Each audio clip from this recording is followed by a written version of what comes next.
C'est une victoire méritée. Quand on voit leur organisation, leur envie, je dirais, je pense que c'est une victoire tout à fait méritée. Ils ont eu la chance aussi de marquer assez rapidement.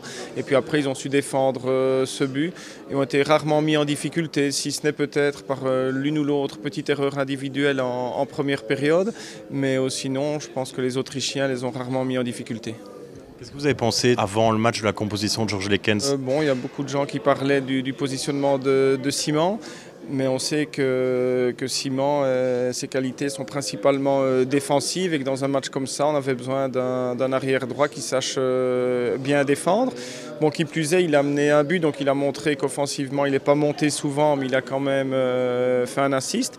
Donc non, la composition ne m'a pas surprise. Il y avait peut-être le fait que Eden Hazard ne soit pas dans l'équipe, mais quand on voit le travail que les autres ont fourni, ça donne tout à fait raison à Georges Lekens. Mardi, c'est l'Azerbaïdjan, une équipe complètement différente par rapport à l'Autriche. Oui, complètement différente, mais je ne pense pas que l'équipe belge va fortement changer. Il faudra régler le petit problème de compagnie qui est suspendu, donc il ne pourra pas jouer cette rencontre. Mais là, Georges Lekens a aussi plusieurs possibilités et je pense que l'équipe d'aujourd'hui lui a quand même donné satisfaction, donc je serais surpris qu'il y ait beaucoup de changements par rapport à ce match-ci. Une équipe qui peut gagner en laissant un joueur comme Eden Hazard sur le banc, c'est une équipe qui peut aller très loin, non?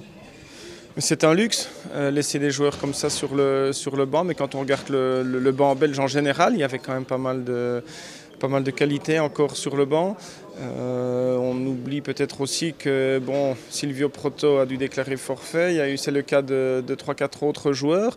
Et ceux qui ont joué aujourd'hui ont montré qu'on pouvait compter sur eux, à commencer par Mignolet, qui n'a pas du tout été impressionné par l'événement et qui a confirmé en équipe nationale ses bonnes prestations qu'il réalise en club.